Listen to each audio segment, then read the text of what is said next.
Hi, my name's Anton Scott and I'm going on an adventure. I want to invite you to come with me as I look to have conversations about a life lived following after Jesus. God is a God of narrative, and we find our stories unfolding inside His great story. And I believe every human story is worth being told. We have so much that we can learn from each other. We add value to someone else's story when we tell ours. So come with me as we talk to all different kinds of people from all different walks of life, and we explore living memoirs.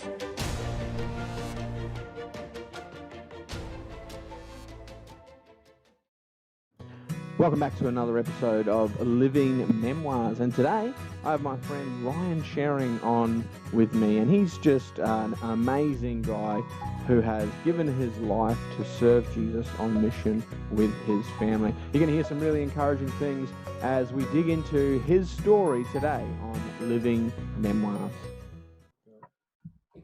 All right. Hey, Ryan, how you going, man? Really good for you, to have you on with me today. Really excited to just share a bit of your story with us and hear about the cool things that God is doing in your life and that you're doing with Him. But maybe to just get started, you could tell us just a little bit about yourself and what life is looking like right now for you, mate. Great. Hey, brother Anton, pleasure and a privilege to be here, mate. And right, a little bit about ourselves. My name's Ryan. I've got a beautiful wife called Serena, 3 kids, and we're just a family that loves Jesus, loves listening and following Him, loves sharing Him and helping others do the same. And we want to see a world transformed by the power of His life. So that's really our passion. At the moment, we're with a mission tribe called Power to Change in the church movement arm. So we have a real passion to see just movements of Jesus, of communities like Jesus, forming and gathering around Him and multiplying into other communities that don't know Him yet. And so we're just involved in a whole bunch of different things with people in different places who have the same heart and passion and believe in what God wants to do in our nation and across the nations. Love it, man. Sounds pretty exciting already. Well, yeah, like a bit of excitement. And so that's your passion. That's what drives you. That's what you guys are about. What about hobbies, man? Just something light. Is there something that you enjoy doing to help you disconnect and switch off? Great question. It's one of the things you can easily forget, just go and switch off, have fun. I love adventuring, so I love mountains, rivers, lakes, kind of bushwalking, hiking, kayaking, those sort of things. And I love cooking. I love the creative kind of way that you can create things and eat things and share things in that. So at the moment, I've got a deep fry passion. I do these deep fried donuts. Come on. Arancini balls is my latest little addition, and they're pretty fantastic, I'll say. Nice. So if you had like a dish that you were known for, what is it, man? Other than those arancini balls? Oh, mate, the dish I've been known, I would say it'd be the donuts, most likely. That's been a 2.5-year refining process. They're pretty good. Oh yeah, come on, the Lord's all over. I'm starting to drool a little. Nice. I'll have to have one of those donuts. Oh yeah, well, it'll come. It'll come. Cinnamon coated, caramel custard. Mate, my wife's favourite. Cinnamon donuts, man. She just loves them. Done. Done. Expect it in the mail. Need to reheat that, baby. Awesome, man. Well, maybe you could just tell us a little bit about your early life. You know, what was life like for you growing up? Tell us a little bit about your family and what was life like for you, mate? Yeah, good question. I mean, I grew up in West Sydney, out in an area called the Hawkesbury, which is kind of an hour or so out from the city of Sydney. It's urban rural. Where we grew up was kind of on 8 acres. So it was very much this kind of sort of like farms. We did have the cows. We did have, fences and our own kind of systems for water and other things. So it was a very interesting experience because it wasn't so far away that you were outside of like lots of people, but it was far enough that you could have that kind of, I guess, farm life experience in some ways. So that's what it was like for me. Like I grew up catching lizards and snakes and funnel webs, and I have 3 sisters, so I got a healthy fear of women from a young age. No, they're great. Yeah, mum and dad, they were good parents. They were intentional. They weren't perfect, but they were really intentional about really leading us well and providing not just for us physically, but spiritually and emotionally as well. So they really loved Jesus, and it wasn't just about a Sunday thing. It was just everyday life. So that was a really cool space to be growing up. My hero was Crocodile Dundee for a good years of my life, but not everyone will know him now. But Mick Dundee. yeah, he's a Queenslander or up north, right? So yeah, mate, he was one of the heroes. So yeah, it was a good childhood. Awesome, man. And so your parents were people of faith. Tell us a little bit, like, how did that actually shape your growing up? You said you went to church and things, but what did life look like from that sort of perspective?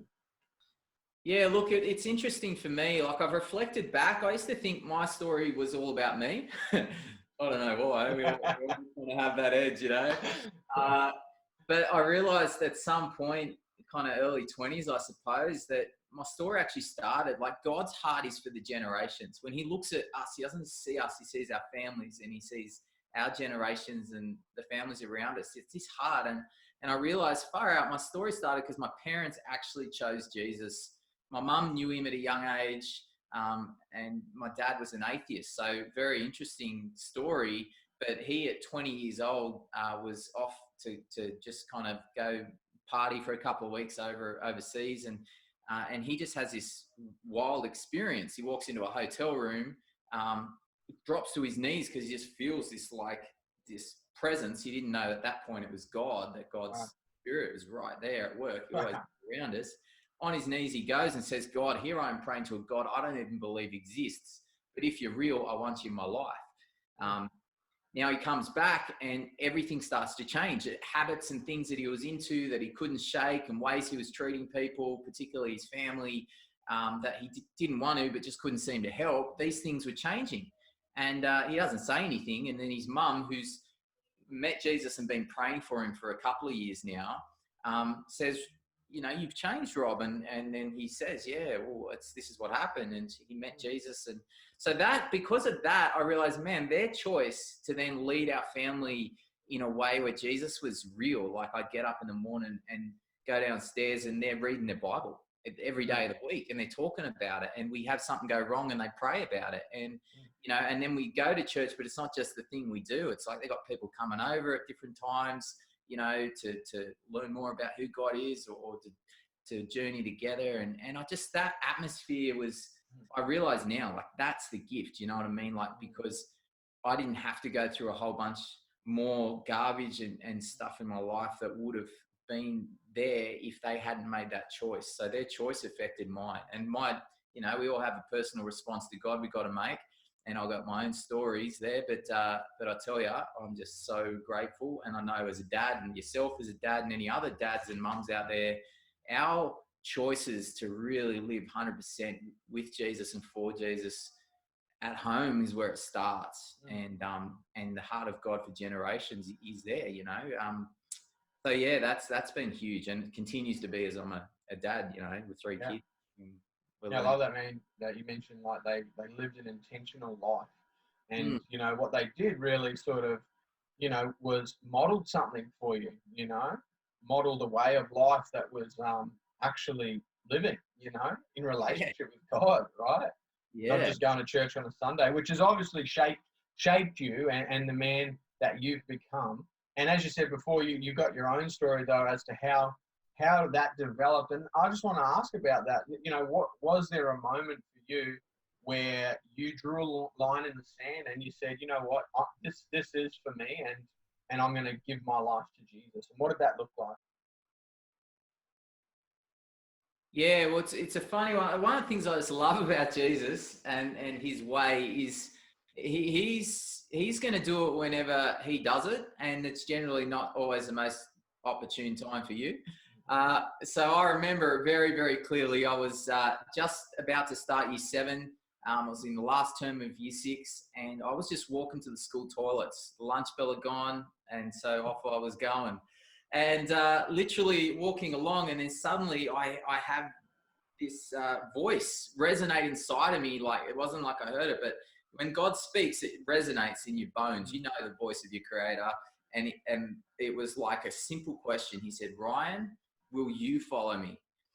And I remember like just standing and looking up at the sun with the sun in my eyes, and it stopped me dead in my tracks. And I don't know how long I stood there. It felt like a long time, because in my head, I'm like, I can't believe it. I can't believe it. That's what's going on in my head. God's speaking to me. Like, he said, Ryan. He called my name. And in my head, I'm like, he's not just asking, are you going to follow your parents? Are you going to do, you know, what they've done? He's asking me here at school on the way to the toilet.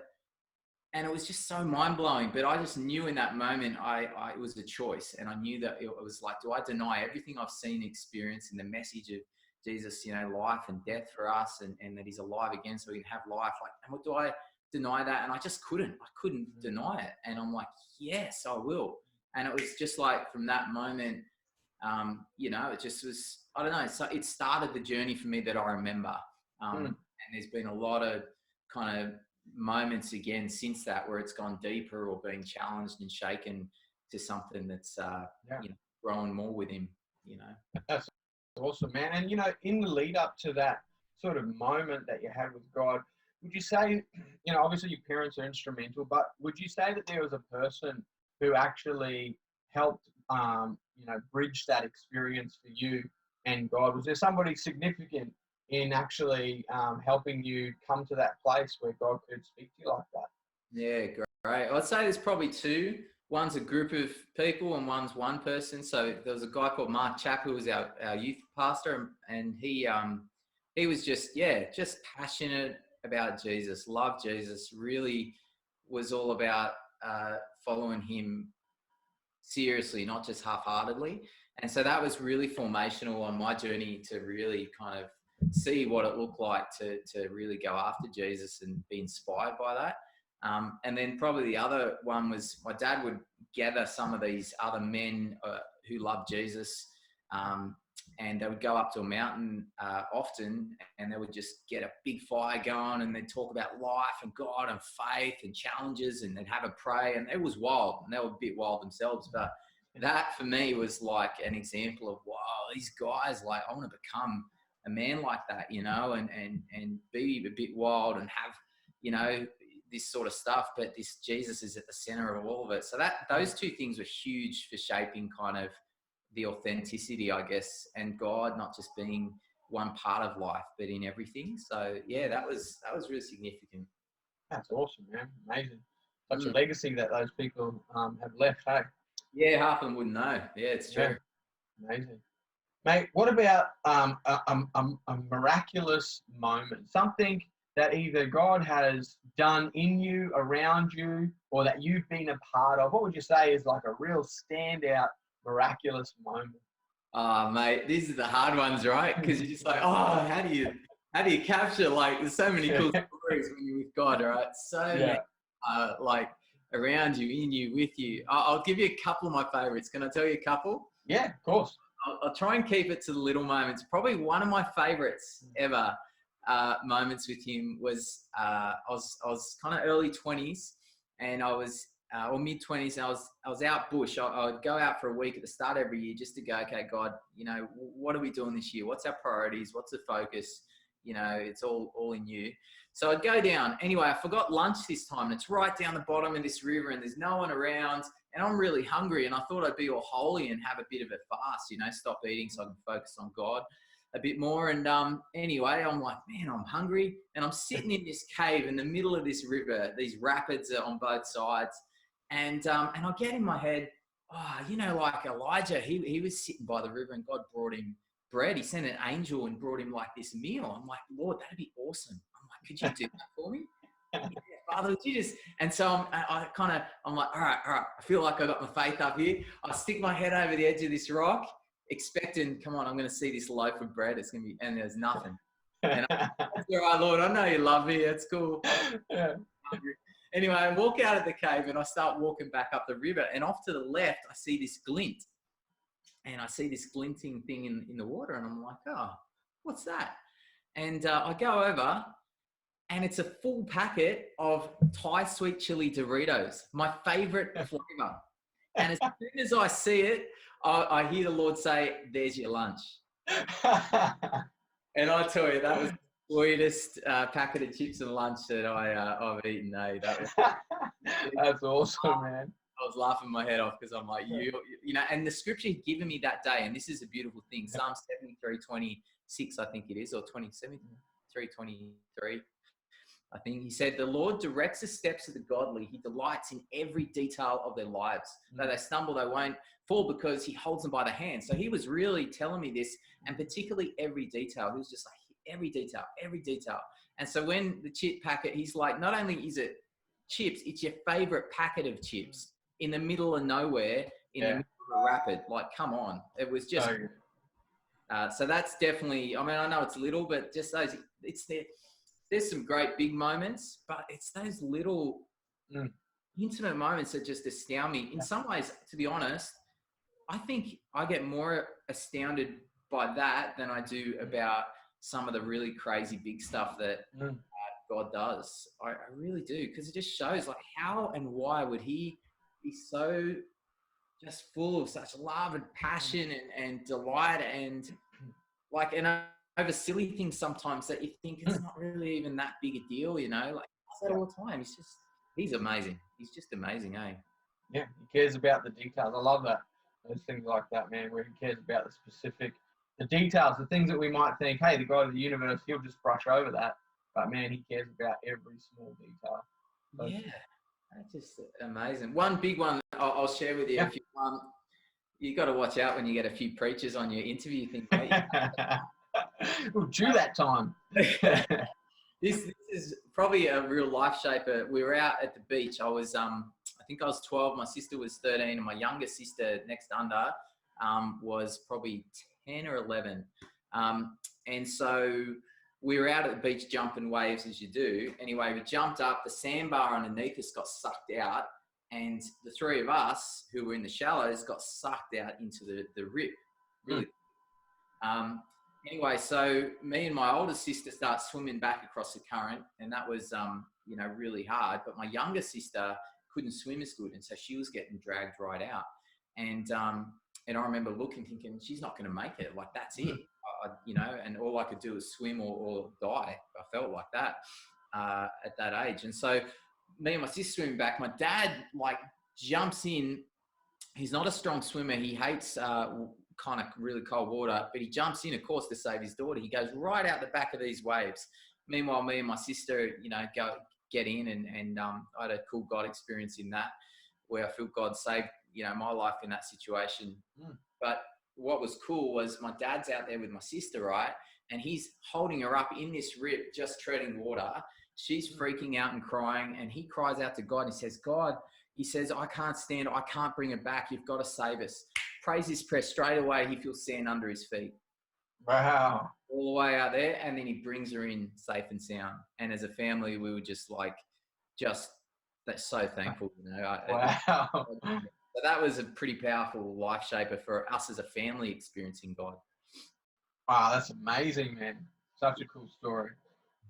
Wow, God is awesome, man, isn't he? I love hearing those stories, and yeah, just incredible, man. Well, what about you love adventures? You said you love adventures. So what about looking back on your life? What do you think is one of the greatest God adventures that you've been on? It might be something you've done or somewhere he's taken you. Greatest God adventure. Man, great question. Great question.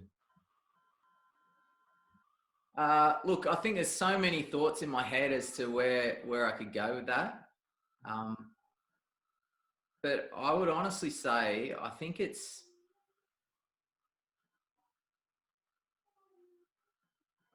following him in the Western context that we live in, to be honest. I love getting out alone with him and actual adventures and other things, but to learn what does it look like to be 100% for Jesus in every season and every stage. What does it look like to really love Jesus as a family and be his family? They're the questions that are constantly in my heart. And And so I think that's been the greatest adventure, is like going, God, how do we live in a world that's so different to so many other places at this time in history? How do we live where you are front and center, where our attention and affection and passion and devotion, like everything is still in you, and in a world of distraction and intense like busyness and so many things that we can get into that maybe don't fill the soul or focus, us onto things that actually matter and eternal, like, those things. And then, helping a generation learn to live like that as well, and to sharing Jesus as a natural way of life, but not about sharing Jesus, about living like Jesus. Like these are the things that when I think of adventure with God, it's kind of like all the other stuff's there, but that's kind of like all the essence of it is, as for me and my house, how we walk in this life where we are, where Jesus is just always in it at the center, and it's about him. And that's, I don't know if it answers the question. It's more of a question, but that's the adventure. That's the adventure. And he does crazy stuff and takes you in some wild places. I've been all into many places around the world that I never intended. I'm going to go travel to Cambodia or to Switzerland or, to Thailand, or we're going to go to this place in Australia, or we're going to go serve on these streets and love and share with people or whatever. Like, but, it's just being with Jesus. He just takes you where you don't expect. And to do that as a family is pretty sweet, challenging. Very good. Yeah. Very sweet, man. I love it. What have you found to be the most rewarding in following Jesus, man? What's like the thing that you love the most?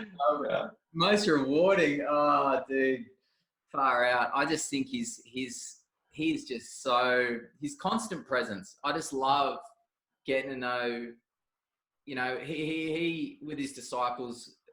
I mean, what a joy to be walking with Jesus physically face to face, right? Doing life with him. But he said it's even better that I go, because I'm going to send you someone who will be counsel and courage, your best friend, your leader into truth. And I just love getting to know his spirit, the spirit of Jesus. And just walking with Jesus and with his spirit, learning to know the heart of the Father for you and then for others, and then understanding like Jesus as your friend and your captain and your king and your savior. And I just love how strong he is and so kind and gentle at the same time, and I just think, like recently I was really struggling with some just some fears and anxiety over some things in my life, and thinking, no, like God's love covers over this. I don't need to be. But I had this picture of Jesus, like just covering over me. And like, he was the one, because it was actually spiritual attack. And it was like this mob of like spirits just whacking and stuff. And he was covering over, and he was taking the beatings and the whippings and the punches in the head. And I was just covered over. And then he lifted me up, and I just love, like, that's his way. He never stops saving us. He never stops saving us. Like, how good is he that it's not just a moment of like I turn to and trust in Jesus and he saved me and then I walk forward. It's like every day we're with him, every day, like he saves us and fills us and leads us and inspires us. And I just he's just who you want to be. He really is the hero. He is it. And so, like, that's, if I think about it, like, he's just the most inspiring person I've ever met. And I just want to.